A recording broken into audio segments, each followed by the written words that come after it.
Friends, as you are well aware that a massive earthquake struck Myanmar yesterday around afternoon time.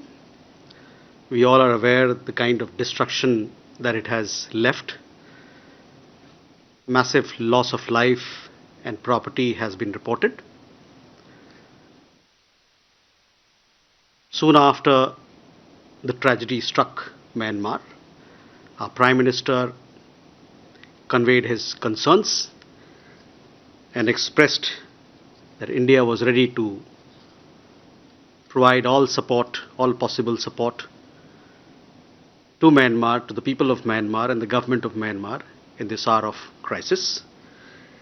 India, as you are aware, we have been actively playing the role of first responder in such situations during natural disasters, natural calamities. You would also recall that last year when Cyclone Yagi had struck Myanmar, we had responded with assistance to the government and people of Myanmar. Today, Prime Minister spoke to Senior General Min Aung Hlaing. He conveyed deepest condolences on behalf of the people and the government of India for the loss of lives, precious lives. He also conveyed that we stand in solidarity with the government and people of Myanmar, and we would do our best to provide relief, rescue, and whatever assistance required to deal with this calamity. Today, early hours of today, that is, we launched Operation Brahma.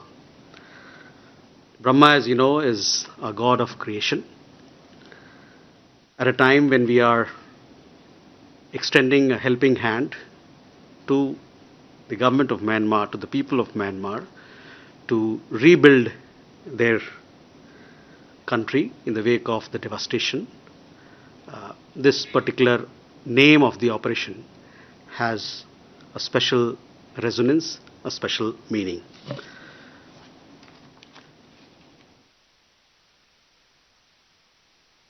The first aircraft carrying 15 tons of relief material took off at around 3 a.m.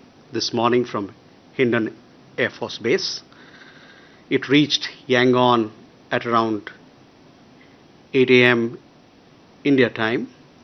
Our ambassador was there to receive the relief material, and thereafter he handed it over to the Chief Minister of Yangon, and from there these 15 tons of relief material have been sent out to those parts of country which need help. These 15 tons of material comprise tents, blankets, essential medicines, tarpaulin, sleeping bags, gensets, solar lamps, food packets, kitchen sets, etc. Also essential medicines.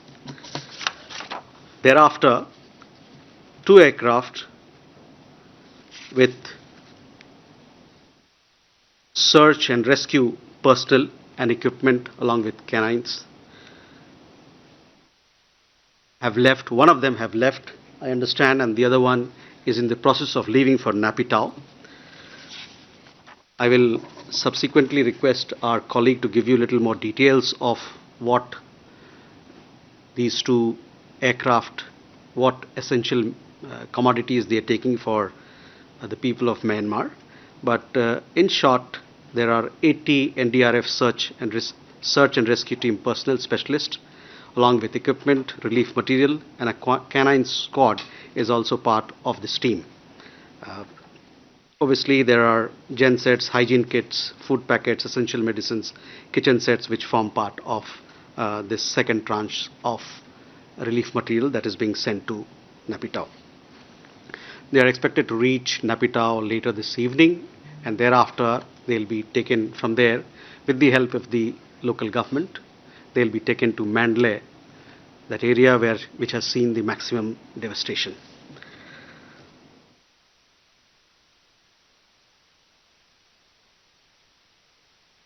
A third tranche of support that we are providing comprises a field hospital. This field hospital has around 118 specialists, including doctors and medics. This team is getting ready and will be leaving from Agra later this evening.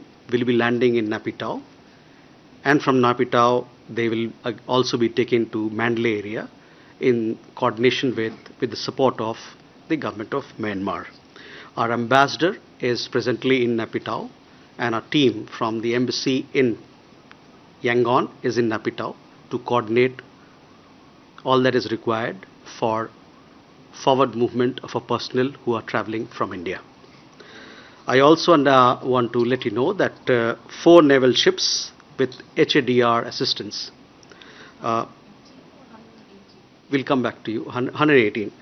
4 naval ships with HADR assistance, 2 from Port Blair and 2 from Vishakhapatnam. They are getting ready. I will leave the exact details for my colleague to answer, but I understand that 2 of them already have moved, and the other 2 will be moving either today in the evening or tomorrow shortly. The Indian Navy is in touch with their Myanmarese counterparts from the Myanmar Navy for smooth landing and smooth carry out of this operation. We are also in, as I told you, our ambassador is presently in Napitao. He is in touch with the Myanmar authorities as to what exactly are the requirements. Do they need any food support, any food grain support, etc. As also he'll be discussing whether what sort of long-term support would be required, because we understand that in the Mandalay area where the devastation caused by the earthquake is maximum, a lot of bridges, there has been a lot of damage to physical infrastructure. So there I'm sure a lot of support would be required. I would also like to convey, I told you that Prime Minister spoke to Senior General this morning, and he extended all support to the government of Myanmar. With that, I will turn it over to my colleagues. But before that, let me tell you that our embassy is very active. They are in touch with Indian community organizations. We have around 15,000 families, roughly around 50 to 60,000 Indian nationals in Myanmar. So far, no casualty has been reported among the Indian nationals, and we are in touch with all community organizations for their welfare, for their safety. We also have a large Indian diaspora in Myanmar, almost 2 million. We are also in touch with those organizations as well.